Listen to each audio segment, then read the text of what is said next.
అహో ఒక మనసుకు నేడే పుట్టిన రోజు,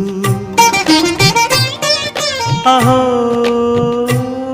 తన పల్లవి పాడే చల్లని రోజు. ఇదే